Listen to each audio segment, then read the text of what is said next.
pense que dans tout ce que j'écris, il y a cette idée de savoir qu'est-ce qu'on peut faire de soi-même et dans quelle relation avec la collectivité, avec le collectif. Et il y a des tentatives et des tentations, il y a des difficultés, des formes de lâcheté, des formes de courage, mais c'est toujours cela que j'essaie d'explorer dans des contextes un peu différents, mais n'est-ce pas toujours la même question, comment nous, humains, comment créer des communautés qui fassent la place nécessaire à l'égalité et à la liberté. Comme ce n'est pas le cas, comment les individualités peuvent réagir à ces difficultés. Donc la parabole du pays, c'est un peu l'échec.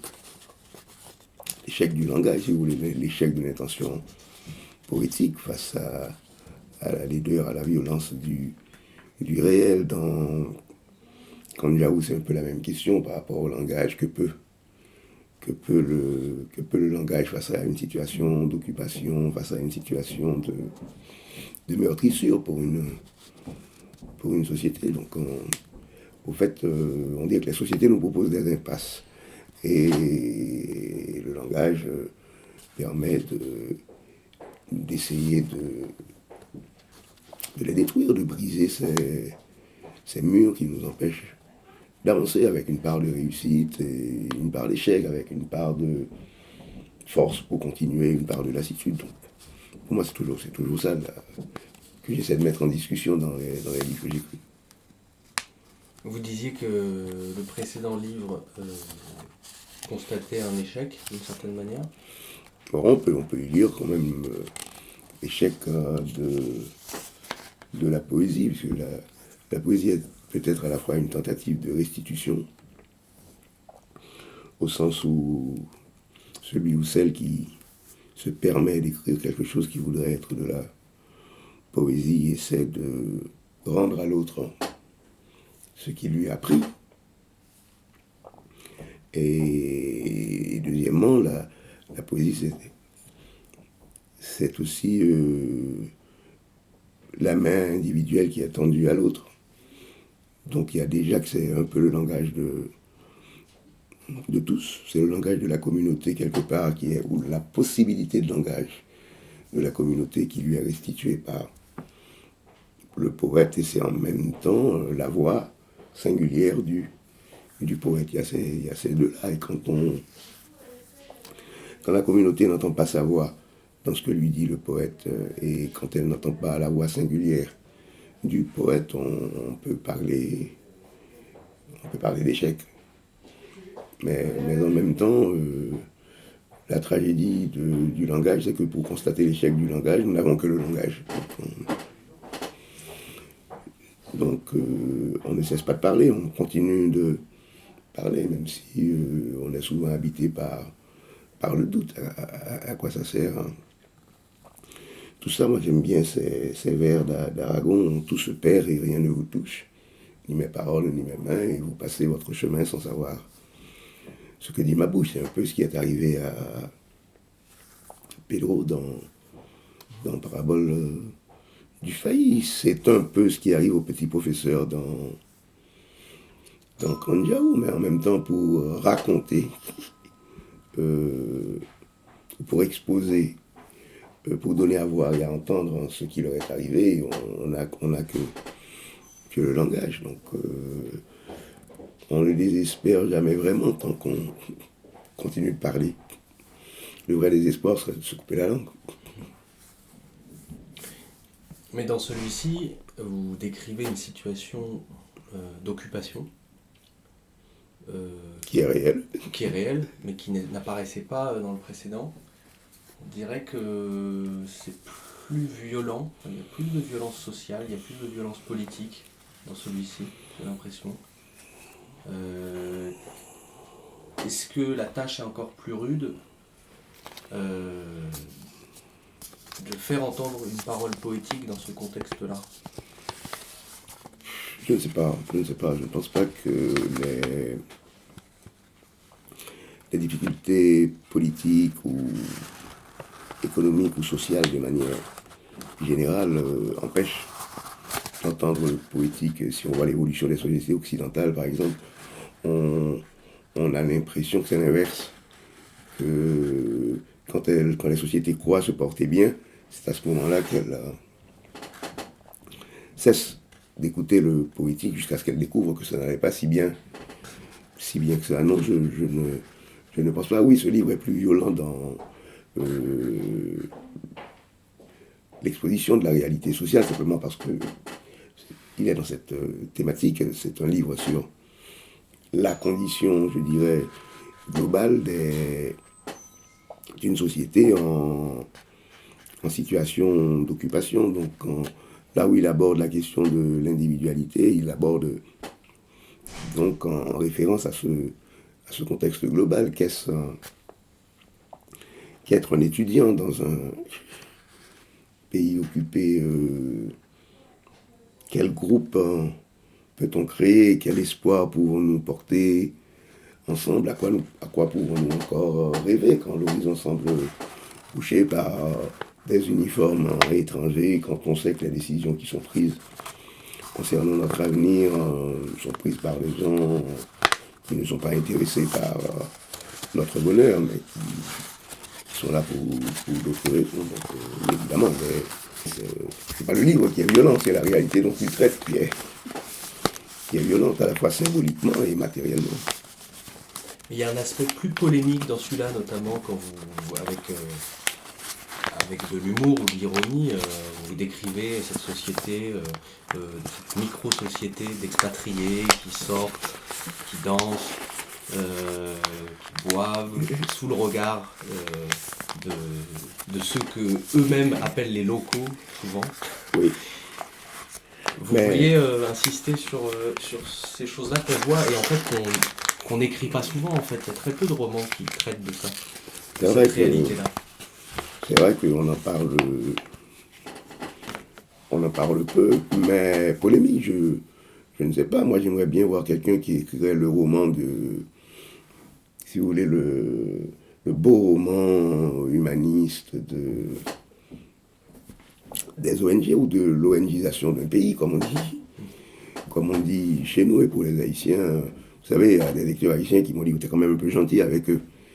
Donc, les choses sont vécues, perçues de manière très douloureuse par les Haïtiens.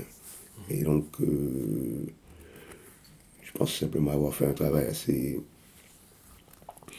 réaliste, d'autant que la plupart des anecdotes, ça j'aime bien le répéter parce que c'est vrai, la plupart des anecdotes qui sont dans mes livres sont des choses que j'emprunte à la réalité. Et là, il y a une chose qui m'étonne parfois chez les gens. Vous savez, si vous entrez chez moi ou vous entrez chez quelqu'un la nuit et vous emportez tout ce qu'il y avait dans cette maison et vous allez le vendre, vous êtes un voleur. Et les gens veulent avoir des pratiques et ils ne veulent pas qu'on donne des noms à leurs pratiques. Et ça, je pense que c'est une sorte d'autocomplaisance qui frappe peut-être les sociétés occidentales plus que les autres. Les gens ne veulent pas qu'on les analyse, ils ne veulent pas que les sociologues fassent leur travail, ils ne veulent pas qu'on regarde leurs actions, leurs discours en fonction de repères éthiques et très bizarre, une sorte de laissez-moi être qui je veux être et ne dites rien. C'est un peu ça, la petite brune, le personnage de la petite brune dans le livre. Et moi, je vois ce comportement dans la réalité haïtienne. Et comme j'essaye d'écrire avec mes yeux et mes oreilles, je rends compte de ce qui me semble être. Ça, c'est une situation pour vous d'occupation. Est-ce que les gens qui n'écrivent pas la vivent comme une occupation. Parce que le terme d'occupation est fort.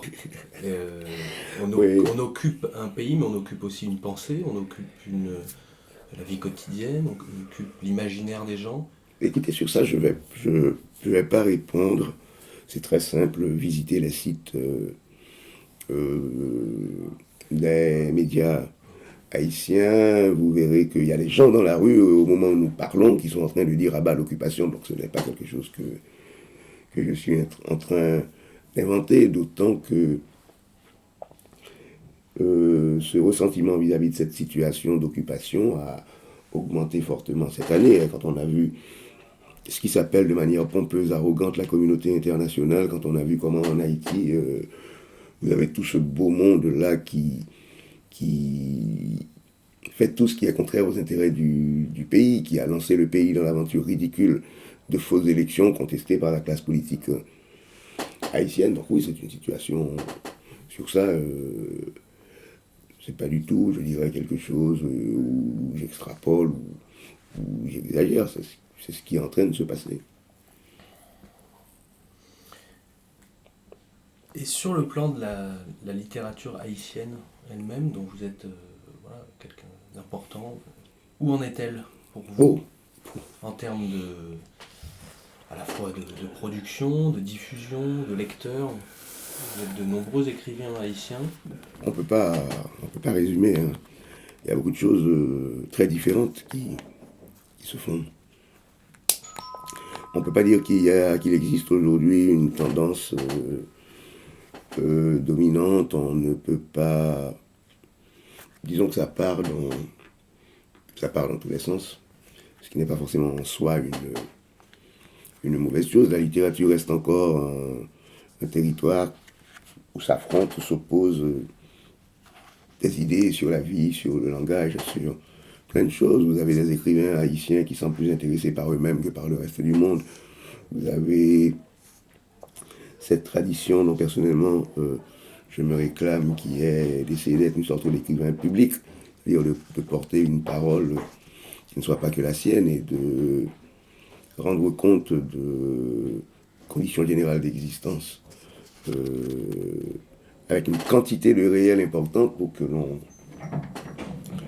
le lecteur puisse ne pas rater ce qu'il aurait pu rater. Je pense que l'écrivain peut choisir d'avoir cette fonction de donner à voir. Alors, il y a, là on parlait du récit, mais si vous prenez le roman, si vous prenez la poésie, il y a une poésie intimiste qui existe, il y a une poésie très sociale, très engagée et qui existe. Moi, la seule certitude que j'ai, c'est que la zone de vitalité, c'est la poésie haïtienne d'expression créole, qui est en train de faire les bons, qui est en train de s'imposer et qui est peut-être plus porteuse de vérité que ce qui peut s'écrire en français, parce que quand on écrit en français, souvent on fait de la littérature.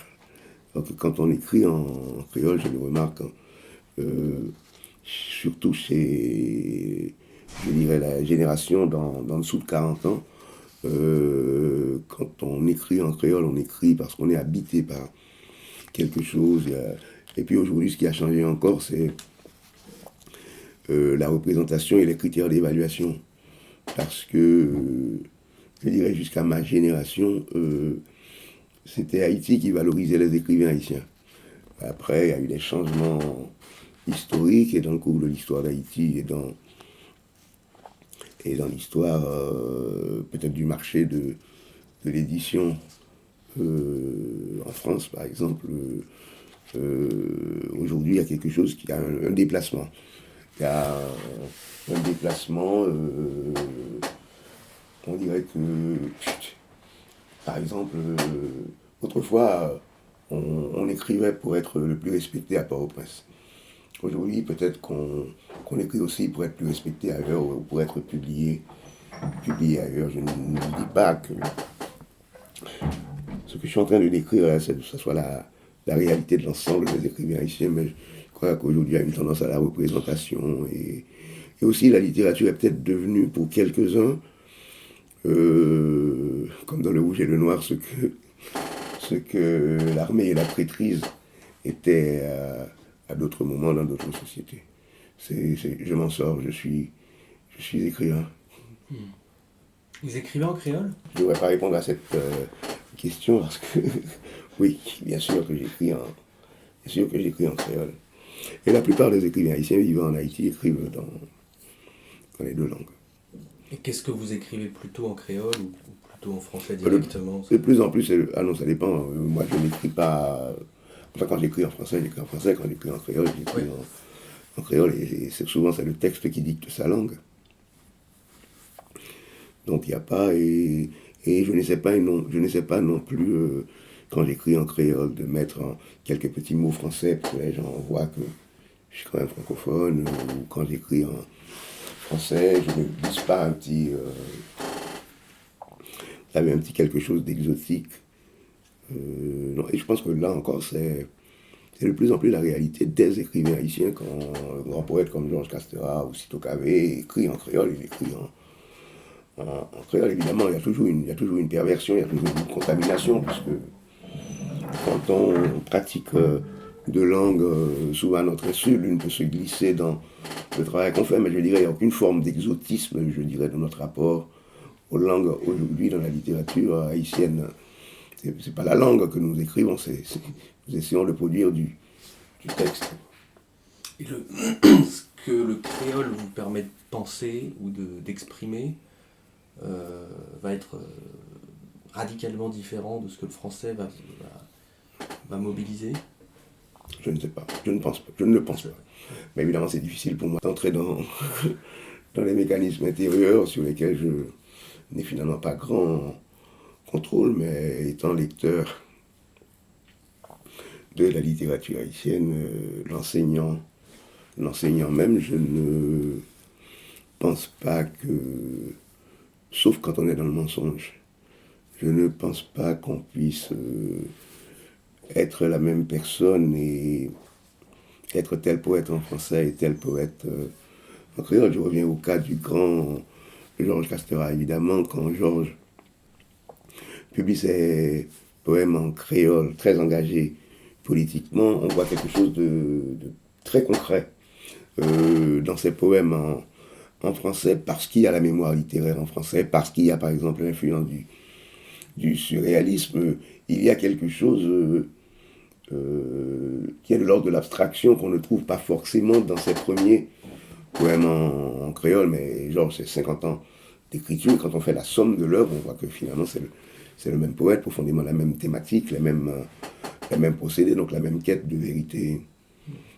humaine. Je pense qu'il n'y a que les usurpateurs, les farceurs qui peuvent s'inscrire dans une différence très nette, comme s'il y avait un texte en créole bon pour Haïti qui correspondait aux critères de valorisation d'Haïti et un autre système pour être valorisé ailleurs.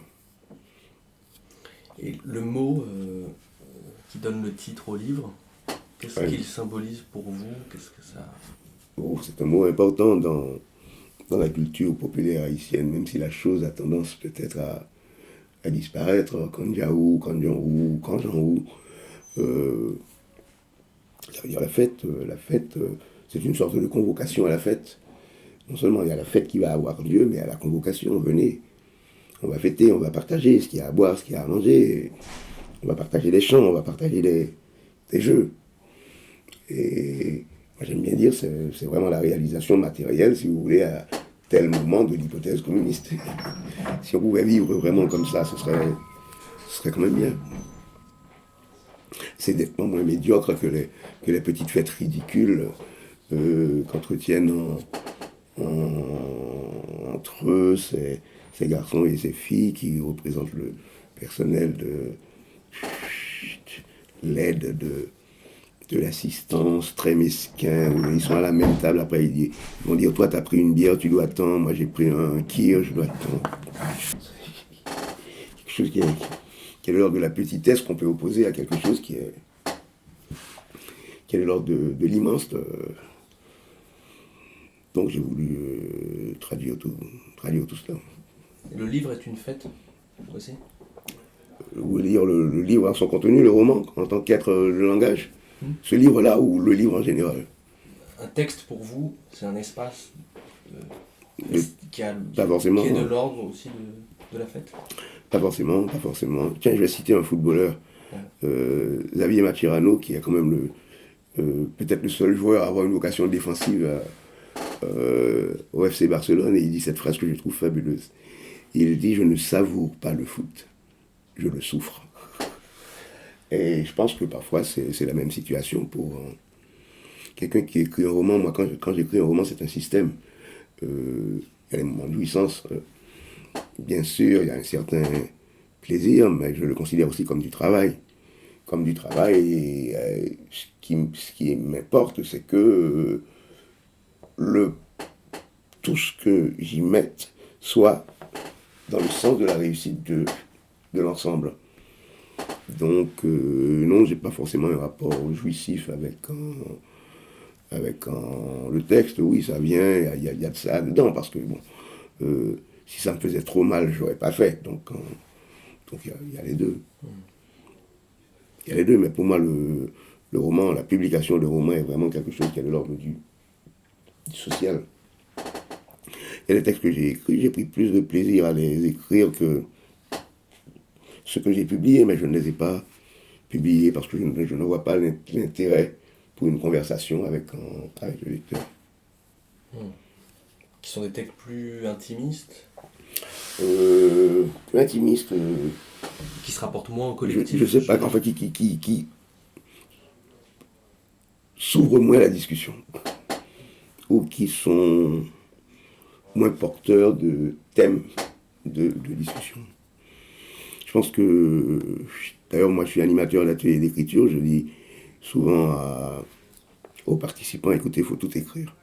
Tout ce qui vous vient, écrivez-le. Mais les choses n'ont pas raison parce qu'elles existent. C'est parce que vous avez écrit le texte qui mérite d'être lu par quelqu'un d'autre. Je pense qu'il faut distinguer vraiment le plaisir de l'écriture qui peut être une conversation avec soi-même et la mise en circulation des textes. À un moment dans le livre, on peut lire ce n'est pas avec des mots qu'on chassera les soldats ou fera revenir l'eau courante. C'est vrai. C'est vrai, depuis le temps qu'on en écrit, vous imaginez, il y a quand même dans la littérature haïtienne de très beaux cantiques au vivre ensemble. On peut penser à l'œuvre de Jacques-Stéphane Alexis, à l'œuvre de Jacques Roumain, à l'œuvre de René Philoctète, à l'œuvre de René Depestre en première manière, à celle de Georges Castorat. Attends, écoutez, il n'y a toujours pas l'eau. Il n'y a toujours pas l'eau. Donc, faut qu'on arrête avec cette sorte d'angélisme menteur. La littérature va changer le monde. La littérature pouvait changer le monde, elle l'aurait changé depuis longtemps. Et dans les ateliers d'écriture que vous faites, les mots interviennent comment dans la vie des gens? Ce qui est possible de faire avec les mots? Il est possible de tout faire avec les mots. L'intérêt de l'atelier, c'est de rappeler que la littérature a cette dimension expérimentale et que on n'est pas dans la reproduction de quelque chose qui précède le texte. Je pense qu'il faut écrire avec toute l'histoire qui nous précède, mais en sachant aussi que ce que nous faisons est à la quête d'une sorte d'unicité du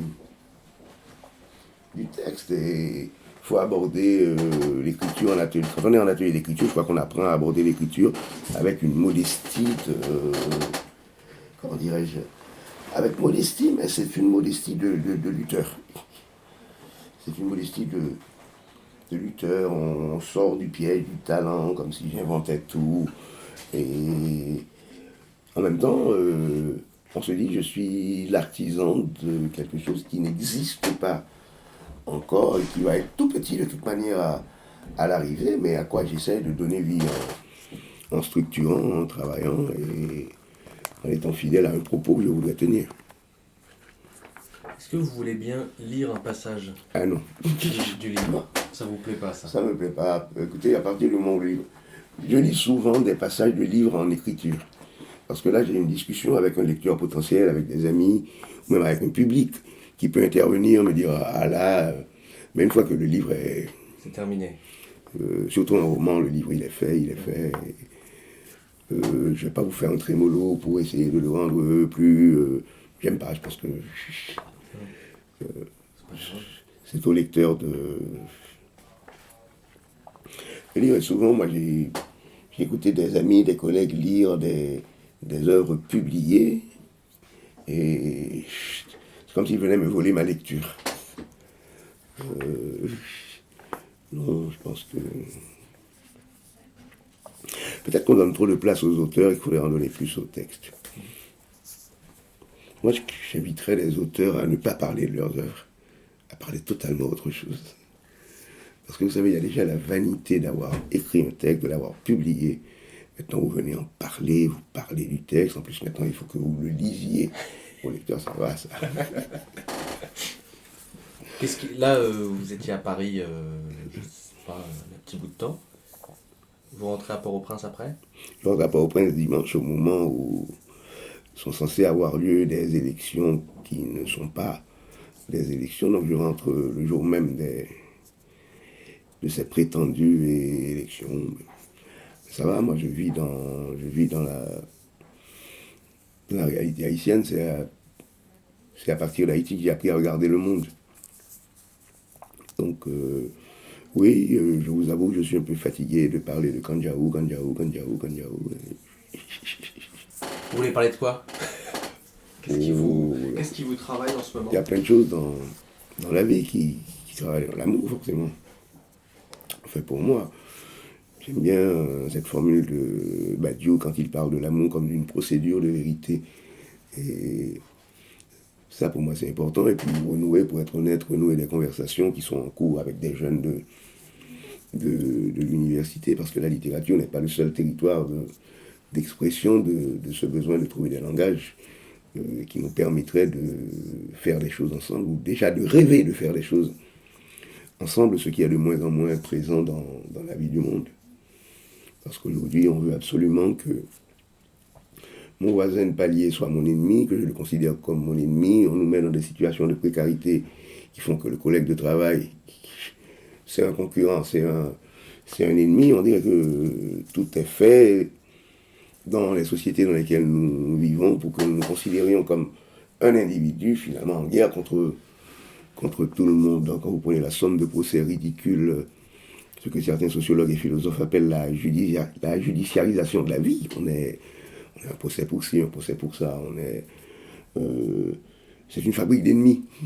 C'est une fabrique d'ennemis, une fabrique de concurrents, le monde dans lequel nous vivons. Donc déjà, essayer de se dire, entre voisins, on n'est pas forcément ennemis, et revenir à des notions plus simples de partage, d'amitié, d'égalité, surtout. Voilà, un monde où on ne parle plus du tout de l'égalité, on veut absolument parler de la liberté. Bon, la liberté sans égalité, c'est le pouvoir. C'est le pouvoir et la faiblesse. Donc, déjà, moi, je veux retourner chez moi et participer à ces conversations, non seulement dans le cadre de la littérature, mais dans le cadre de la vie, voilà. Vous n'allez pas voter? Et dire je t'aime à des gens qui me manquent. Ah non, je ne vais pas voter, non, mais on dit que ce n'est pas des élections, donc je pense qu'il faut laisser le vote aux ambassadeurs. Il faut que l'ambassadeur des États-Unis aille voter, que l'ambassadeur de France, le représentant de l'Union européenne, laissez-les voter. Nous, Haïtiens, je pense qu'on n'ira pas voter. Moi, je vous remercie beaucoup. Merci à vous.